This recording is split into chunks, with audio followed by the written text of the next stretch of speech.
Allô tout le monde! Hey, on se retrouve, ça fait un petit bout de temps qu'on s'est pas vu. La dernière fois que je vous ai parlé, j'étais enceinte. Donc ça fait presque 2-3 semaines certainement que j'ai rien filmé. J'ai publié quelques trucs ici et là. Vous avez vu la naissance d'Édouard et Elisabeth. Aujourd'hui, on va parler de leur naissance. Pour ceux et celles qui se demandent comment ça va bien. C'est très certainement chaotique, donc je sais pas de quoi cette vidéo-là va avoir de l'air. Ça se peut que j'essaie de faire ça un petit peu plus short and sweet parce que j'ai 2 bébés naissants qui dorment en ce moment. On sait pas qu'est-ce que ça va donner. Moi, j'adore faire des récits d'accouchement, j'adore écouter des récits d'accouchement. Si vous n'avez pas vu ceux que j'ai fait précédemment pour mes 3 plus grands, je vous invite à aller les voir. Puis je vous avertis d'avance que je ne censurerai rien. Donc, si vous voulez pas de détails, je vous conseille d'aller voir une autre vidéo. Fait que je vais commencer tout de suite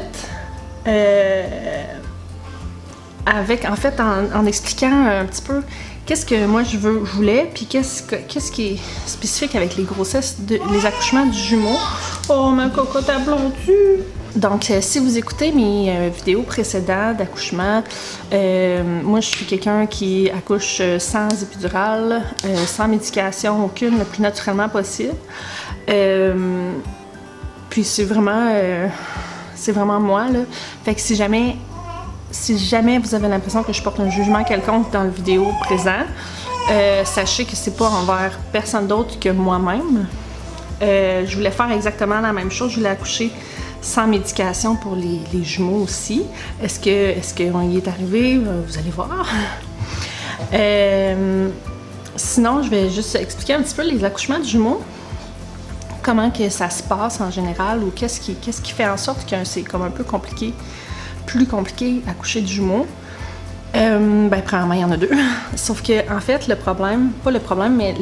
possibilité de problème avec les jumeaux se situe quand bébé 2 naît. Parce que ce bébé 1, on sait comment il est placé.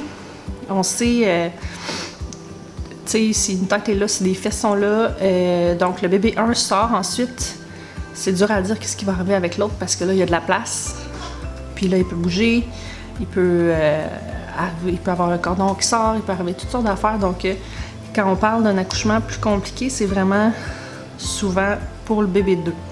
Dans mon cas, que bébé 1 soit placé en tête ou en siège, j'avais la possibilité d'accoucher naturellement. Bon, dans mon cas, vu que j'avais eu 3 gros bébés avant, dès le départ, ils m'ont dit, c'est sûr que si tu as un bébé en siège, le premier, tu vas pouvoir le faire. Mais c'est pas le cas de tout le monde, ça dépend des médecins, ça dépend des hôpitaux, ça dépend des accouchements précédents, etc. Donc, voilà. Voilà. Si vous avez regardé, ça c'était comme pour mettre un peu en contexte les particularités d'un accouchement gémellaire. Donc, j'étais supposée d'être provoquée à 38 semaines. Là, si vous avez regardé mon vidéo précédent, à 37 semaines 1, je suis allée à l'hôpital me faire un stripping parce que j'étais rendue... Une chance que je l'ai filmé parce que je me souviens plus. Je pense que j'étais à 4, à 3 ou à 4. En tout cas, j'avais quand même, j'étais bien dilatée. Mes bébés n'étaient pas engagés encore. Sa tête n'était pas fixée, je veux dire.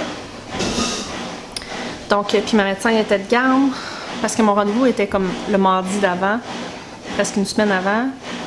C'était trop tôt pour me faire un stripping, mais elle aussi, elle préférait me faire un stripping que d'essayer, tu sais, d'attendre à la dernière minute, puis d'être obligée de me provoquer ou quoi que ce soit.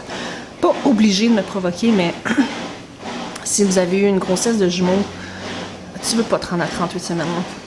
Tu veux tellement pas. En tout cas. Fait que je suis à 37 semaines 1. Je vais me faire un stripping le matin à la maternité. J'avais passé une bonne partie de la nuit avec des contractions, mais finalement, ça n'avait rien fait. Fait que 37-1, je vais me faire mon stripping. Je suis à 4. 37-2. Il se passe pas grand-chose pendant la journée. Vers la fin de la journée, un peu, mettons vers 4 heures de l'après-midi, je commence à avoir des petites contractions ici et là, mais tu sais, c'est rendu que j'en ai à tous les jours. Mon chien veut rentrer. Bon, qu'est-ce que je fais? 37,2, c'est ça, vers 4 heures de l'après-midi, je commence à avoir des contractions. J'ai comme un peu de mascara qui est comme... C'est pas grave. Fait que j'ai des contractions, puis là, je le dis à personne, je le dis pas à mon chum, je le dis pas à ma belle-mère. C'est quand même douloureux, mais rien de pour trop s'affoler. Puis je me dis, si ça continue, après souper, je vais aller dans le bain, je vais commencer à les timer à ce moment-là. Fait que le souper passe, ça continue. Puis, mais tu sais, c'est pas super douloureux, tu sais, c'est pas quelque chose que j'ai besoin de retourner, de retenir mon souffle, mais ça feel vraiment comme un début, tu sais. Là, je vais faire une parenthèse. Je vous ai parlé à quelques reprises que je parle avec deux autres mamans, mes amies Amélie et Cynthia, qui attendaient des jumeaux. Les deux avaient exactement une semaine de plus que moi de fête. Et le lendemain de cette journée-là, à 6h30 le matin, Cynthia, qui était celle qu'ils n'avaient pas eu encore, l'autre, elle les a eues la semaine d'avant, était censée avoir son induction. Fin de la parenthèse. Donc, vers 6h, 6h30, comme à presque tous les soirs, je m'en vais dans le bain. Puis là, je prends ma petite application, puis je commence à timer. Puis le colique, ils sont à 45 secondes, 1 minute de temps, aux 5-6 minutes, tu sais. Mais ils sont pas super fortes, fait que... Tu sais, moi, j'ai toujours trouvé ça un petit peu bizarre. Pas bizarre, mais mêlant de se faire dire qu'aux 5 minutes, tu y vas, parce que je trouve tellement que c'est plus une question d'intensité, généralement, des contractions que de la fréquence. En tout cas, pour moi, c'est ça qui a déterminé beaucoup plus si je suis prête à y aller ou pas. Puis là, pendant mes contractions, je suis capable de parler. Donc, je trouve pas ça très sérieux, mais en même temps, ils sont rapprochés, ils sont longues. Puis ma médecin m'a bien spécifié, là, tu niaises pas. Tu sais, si tu fais pas, tu t'attends pas jusqu'à la dernière minute, t'as une grossesse gémellaire, c'est ta 4e grossesse, t'accouches vite, fait que tu niaises pas avec ça. Fait que là, c'est là que je dis à mon chum après le bain que bon, ben, tu sais, je calcule en ce moment, puis là, ben, c'est pour ça que je voulais pas le faire, je voulais pas leur dire tout de suite, parce qu'après ça, ils sont comme. À chaque fois que tu touches à ton téléphone, ils sont comme. Ah ouais? Fait que là, la soirée passe comme ça, puis ça reste stable comme ça, puis je vais me coucher vers 10h, je m'endors. Puis vers 2h du matin, je me réveille, ça recommence, puis là, je time, puis là, je sais pas, puis là, ça que c'est toujours le bout qui m'écœure, ça, de je sais pas si c'est sérieux ou pas. Fait que c'est vers 4h du matin que je décide d'appeler à la maternité, puis ça donne bien parce que je suis tombée sur une fille que je connais bien, qui espérait donc bien être là à mon accouchement, qui répond « C'est la maternité, c'est Juliane. » Fait que là, « Allô Juliane. » Fait que là, elle me dit « Ben garde, viens. » Elle dit « Viens, on va te checker. » Tu sais, rien à perdre de venir checker. Par contre, mon chum ne pouvait pas rentrer à l'hôpital avec moi. Fait que c'est drôle parce que la veille, on comptait tous les accouchements à ma belle-mère. Puis à 5h le matin, ça a toujours été l'heure qu'on est parti pour l'hôpital. Puis là, le temps d'appeler, puis de préparer nos affaires, puis tout ça. Il était 5h du matin quand on est parti, mon chum et moi. Fait que mon chum, il restait assis dans l'auto en attendant de voir si je suis admise ou pas. Quand je suis arrivée à l'hôpital, il me semble que j'étais à 4+. Tu sais, ça avait augmenté une petite affaire, mais pas beaucoup. Puis mes contractions, ils étaient surtout longues, mais pas fortes, vraiment pas fortes. Fait que là, ils monitorent. Puis là, ils savent pas quoi faire avec moi parce que justement, tu sais, c'est une grossesse gémellaire, puis c'est ma 4e, puis les autres, j'ai accouché vite. Puis, tu sais, ils sont vraiment. Puis moi aussi, j'essaie, tu sais, ils me demandent comment est-ce que j'ai mal, puis, tu sais, j'ai pas tant mal, là, tu sais, ça me fait faire genre. Quand j'ai une contraction. C'est même pas, tu sais, j'avais pas de misère à parler, j'aurais pu le cacher très bien que j'avais une contraction. Mais c'est ça, c'est qu'il était très régulière, puis... Fait que là, la médecin, c'est ma médecin qui est encore là, ça a comme bien à donner, je suis vraiment été chanceuse là-dessus. Fait que là, elle comme, je sais pas, fait que là, le temps passe, il est rendu 6h30, puis là, je chatte avec les deux autres filles là, qui ont leurs jumeaux, Amélie et Cynthia aussi. Puis on ça va être drôle, hein? Depuis tout ce temps-là qu'on sait pas quand est-ce qu'on va accoucher, finalement on va accoucher les deux en même temps, c'est ça qu'on se dit, moi et Cynthia. Parce qu'elle est en train de s'en venir, on se rappelle qu'elle a une induction à 6h30 le matin. Puis là, elle me dit, ils viennent de m'appeler pour me dire que mon induction est repoussée. Puis elle braille, puis elle est triste, puis tu sais...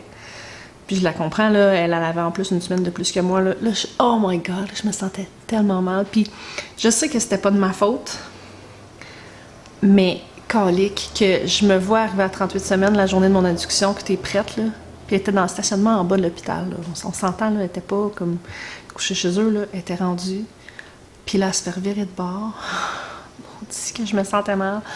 Fait que là, ma médecin, ce qu'elle m'expliquait, c'est que là, on veut pas te retourner chez vous, puis rappeler elle, puis que tu nous reviennes dans quelques heures, puis qu'on soit poigné avec 2 accouchements de jumeaux.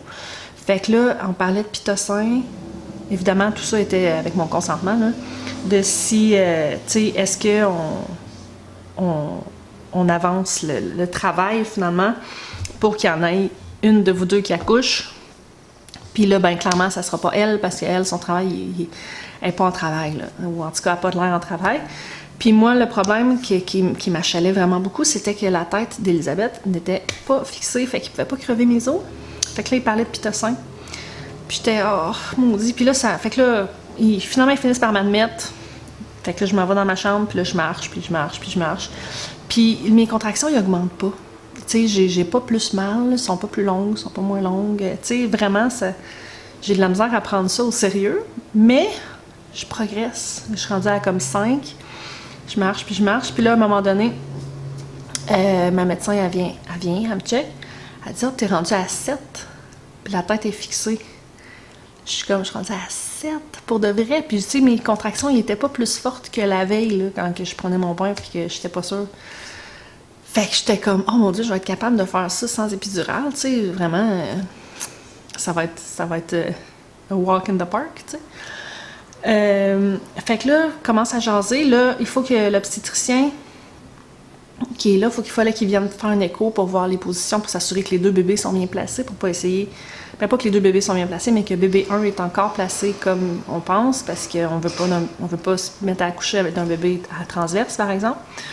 Mais celui qui est là, de garde, c'est le seul médecin de l'hôpital qui n'accouche pas en siège. Puis, moi, ce qu'on me dit, c'est que si le 2e bébé n'est pas bien placé déjà, souvent, il va vous suggérer une césarienne d'emblée pour pas finir pour accoucher bébé 1, puis que le bébé 2 est en siège, fait que là, il finit en césarienne d'urgence pour pouvoir sortir bébé 2 parce qu'il l'accouche pas en siège. Je sais pas si je suis claire dans ce que je dis. Fait que j'étais comme... Je veux pas... C'est tellement pas mon genre là, de demander pour quelqu'un d'autre, mais j'étais comme, il n'est pas question que je me ramasse avec une chirurgie comme ça parce que je tombe sur le médecin qui accouche pas le bébé en siège. Tu sais, le médecin qui est un petit peu trop interventionniste à mon goût. Très gentil, le monsieur, mais, mais là, c'est lui qui est là, je me sens mal parce que j'ai demandé à ma médecin parce qu'il y a la médecin, l'obstétricienne, en tout cas, il y a plusieurs médecins d'impliqués là-dedans. C'est ma médecin qui a fait la demande pour changer. Puis là, c'est lui qui était là pour mon écho. Puis là, il y a l'autre obstétricienne qui est arrivée en même temps pour checker en même temps. Fait que là, j'avais autour de mon lit, j'avais genre 2 infirmières, ma médecin de famille, sa résidente avec l'obstétricienne qui allait être là pour l'accouchement, plus l'obstétricien qui faisait l'échographie, puis c'est l'obstétricien qui fait l'échographie pour qui j'ai demandé de switcher pour l'autre qui était là. L'autre qui était là qui m'a suivi toute ma grossesse d'ailleurs, fait que j'étais vraiment contente, mais j'étais vraiment mal. Fait que là on discute, puis là ils savaient tous que je voulais pas l'épidurale. Fait que là ils sont tous un peu comme nerveuses. Parce que là, elle me dit, je te l'ai dit plusieurs fois, mais tu sais que, tu sais, moi, même si tu cries, là, puis qu'il faut que j'aille le chercher, ton bébé 2, là, je vais me rentrer le bras jusque-là, puis je vais passer par-dessus ta douleur, tu sais, puis, tu sais, t'es sûr que, tu sais, je veux juste que tu sois vraiment sûr de ce que tu fais, parce que, tu sais, c'est pas rien non plus. Fait que là, je commençais à hésiter, puis là, j'étais tellement déçue un peu du fait que, justement, ma douleur était tellement gérable que ça me faisait un peu... J'avais vraiment de la misère avec l'idée de prendre la médication. Fait que là, je leur dis, bon, est-ce qu'on peut faire un compromis, genre, mettre, c'est-tu le cathéter qu'on appelle, mais l'aiguille, qui va dans le dos pour l'épidurale. Je dis, si on me l'installait tout de suite, mais qu'on mettait pas de médication, comme ça, si on en a besoin, parce que ma peur était surtout de finir en anesthésie générale, parce que si j'ai besoin d'une césarienne, puis t'as pas d'épidurale, tu vas sous anesthésie. Si ça presse, là, tu vas sous anesthésie. Fait que c'était un peu ça qui me faisait peur. C'était ça la chose qui me faisait peur. Je m'excuse si je vais du coq à l'âne, hein. Vous comprendrez que j'ai vraiment mon mommy brain, puis que j'ai de la misère à exprimer tout d'un coup. Fait que c'est ça, j'explique. J'ai dit, si on mettait ça, ça ferait déjà un délai moins long si jamais on a besoin de finir en césarienne. Fait que là, il était comme, ah, c'était un bon compromis, ça. T'sais, puis là, il avait de l'air tout satisfait de ce compromis-là, d'installer l'aiguille de l'épidurale pour que tout soit prêt, puis que si jamais j'ai besoin d'une épidurale, tout ce qu'ils ont à faire, c'est à me l'injecter, attendre un peu, puis... Fait que c'était comme le compromis qu'on est convenu.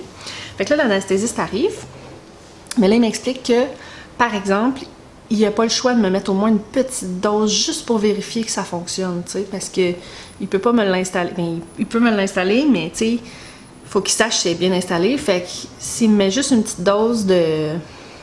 C'était du fentanyl, juste pour voir vraiment le minimum, si ça me fait effet, tu sais, pour savoir à quoi s'attendre. Et je suis comme, ok, c'est correct, tu sais, j'ai pas de problème avec ça.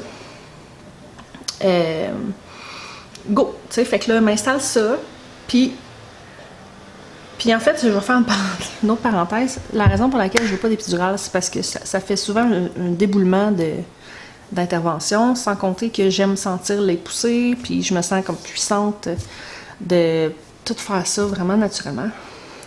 Fin de la parenthèse.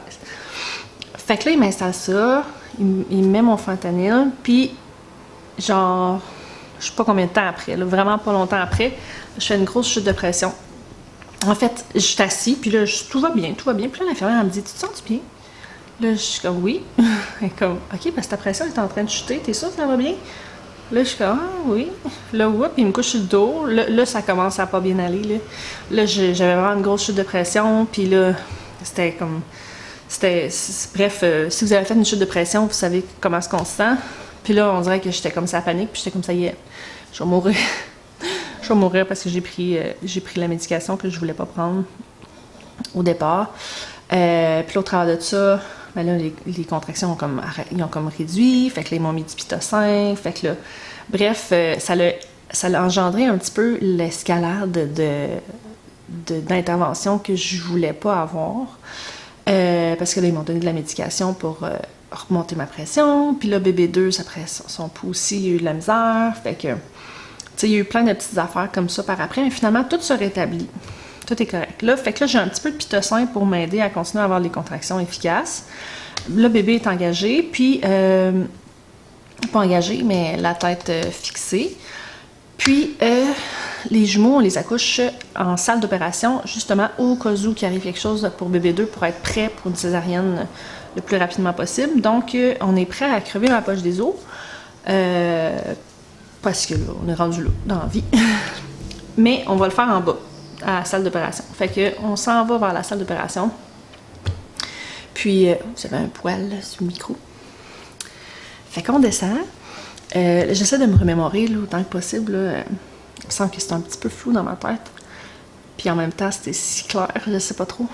Fait qu'on s'en va à la salle d'opération.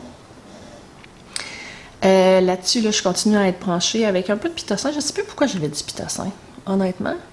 Je pense que c'était justement pour que le travail continue à progresser parce que mes contractions, encore là, ils étaient pas fortes. Ils étaient encore super longues, mais pas fortes.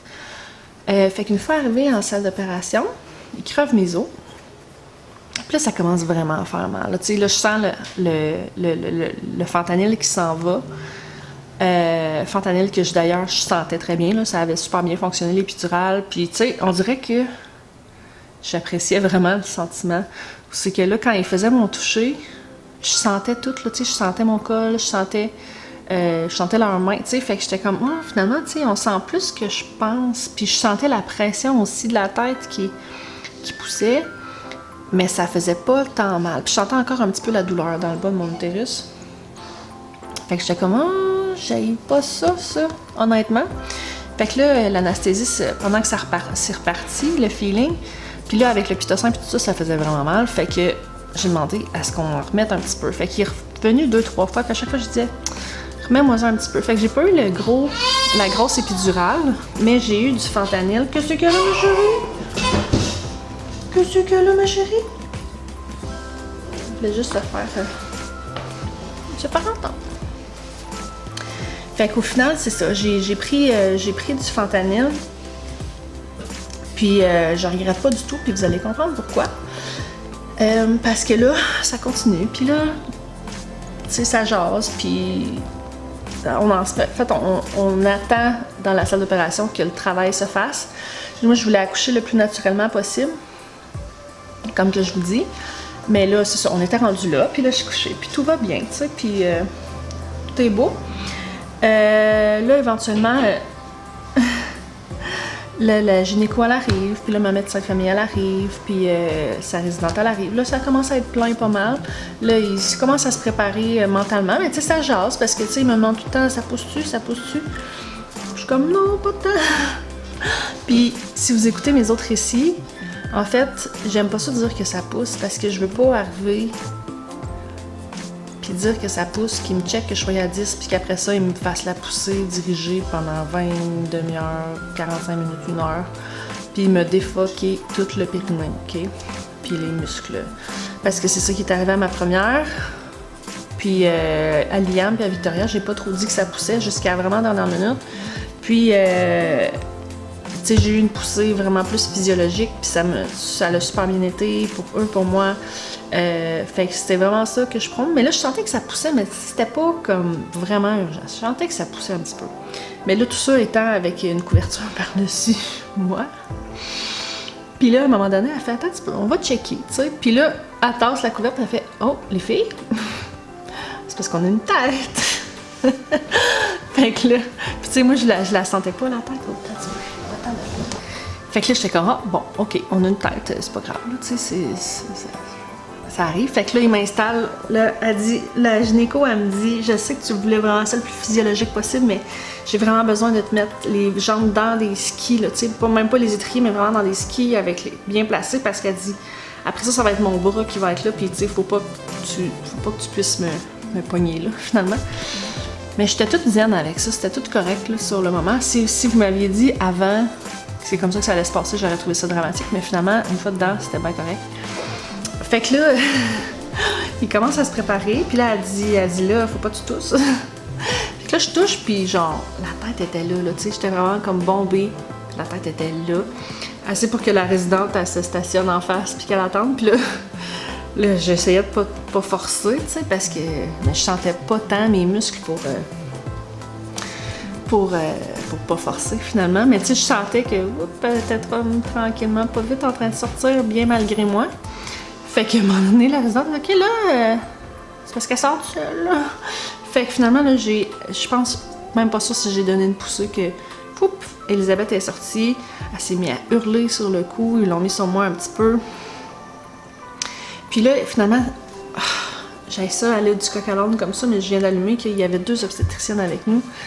Il y avait celle que je connaissais, puis une autre que je connaissais pas, je connaissais de réputation parce qu'elle est très gentille, super géniale. Mais ils ont décidé d'être 2 pour comme essayer ça, puis s'assister, parce qu'une fois que bébé 1 sort, ils font un écho, puis après ça, à 2, ils se sont comme mis ensemble pour placer bébé en même temps, puis tu sais, ils se comprennent bien. Fait qu'il y avait 2 obstétriciennes. Là, j'ai Elisabeth sur moi qui pleure, puis là, la gynéco, elle a déjà le bras en dedans de moi, là, puis tu sais, comme elle essaie d'aller chercher Édouard. Puis là, j'ai l'autre à côté qui est comme là, focus, là. Tu sais, parce que j'étais comme trop focusée sur Elisabeth, je focusais plus sur ce qui se passait, parce qu'elle avait besoin que je pousse ou que je pousse pas, whatever. Là, ils prennent Elisabeth, puis ils l'emmènent sur une petite table chauffante pour la checker. Puis là, c'est là que je vois qu'elle a vraiment son bras rentré jusque-là, puis que mon ventre, là, il bouge, là. Mais tu sais, je sens rien. Puis là, je la regardais, un peu euphorique, parce que j'ai un bébé qui vient de naître, puis je la regardais, puis j'étais comme, OK, que je suis contente de pas sentir tout ça. Parce que moi, dans ma tête, quand elle me disait que j'ai le bras rentré jusque-là, je vais chercher bébé, dans ma tête, c'était genre flouk. Sauf que là, Édouard, lui, parce que le deuxième bébé, il crève pas la poche tout de suite. Parce que sinon, le bébé est comme pris, là. Tu sais, une fois que la poche est crevée, il se bouge plus bien, puis il finit en transverse, puis ça finit en césarienne. Fait que, elle me dit, on le laisse dans sa poche, on le place comme il faut, j'y pogne les pieds, puis une fois qu'on est prêt à le sortir, là, on crève la poche. Fait que là, il est dans sa poche, de ce que je comprends. Mettons qu'on est face à... J'essaie de faire ça, de miroir à vous, là. Ça, c'est mon ventre.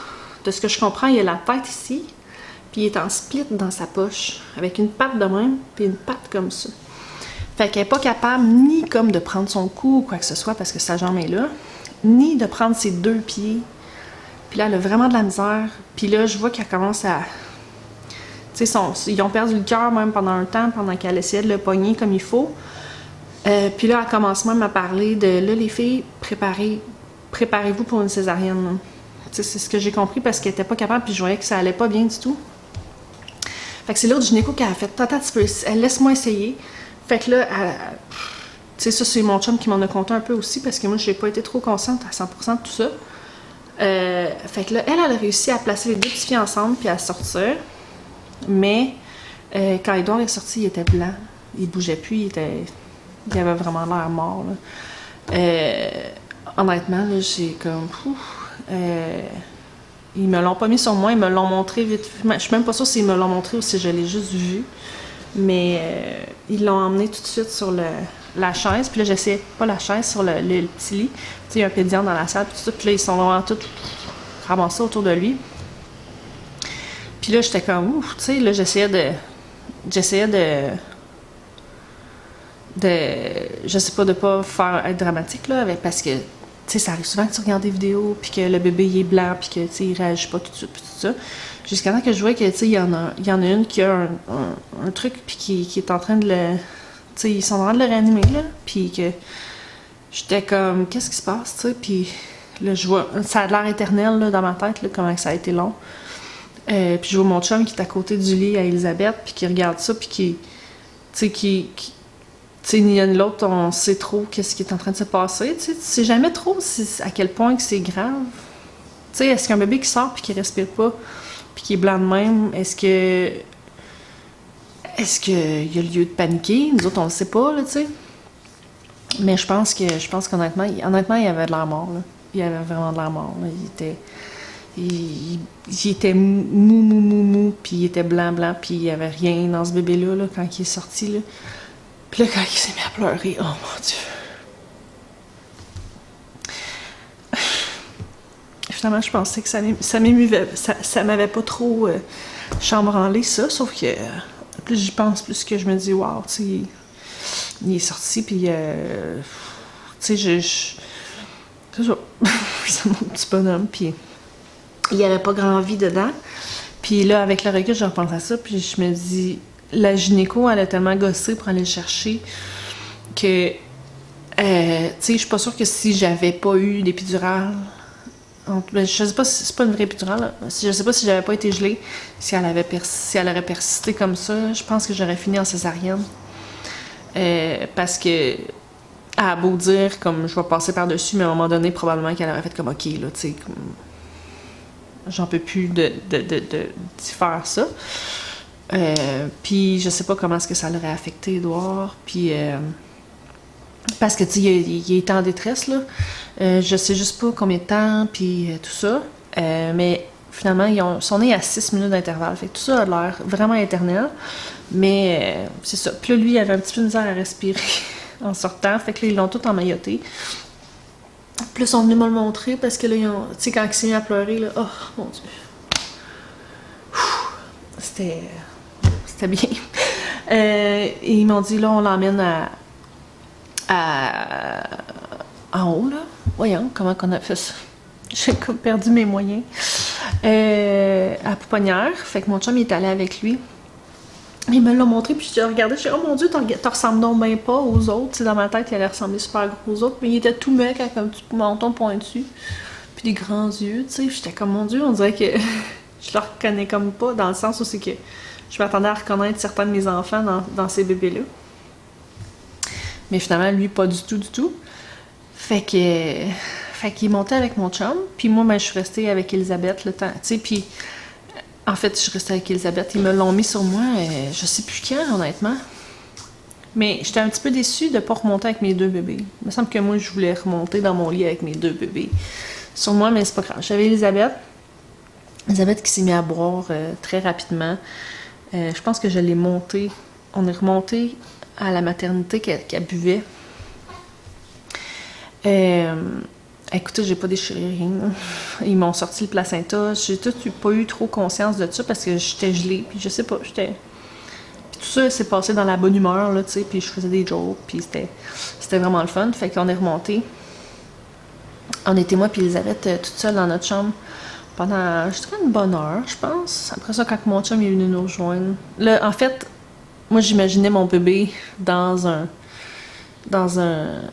incubateur avec mon chum à côté. Puis là, quand j'ai demandé à l'infirmière, elle a dit non, ils sont en peau à peau, puis tu sais, ils se bercent, puis comme, c'est beau, là, on fait juste comme le checker, faire sûr qu'il respire bien. Puis je dis, oh, au moins, il est pas tout seul. Il était dans la même situation que s'il avait été dans le champ avec nous, là, il aurait été en peau à peau avec papa ou ça aurait été Elisabeth, là.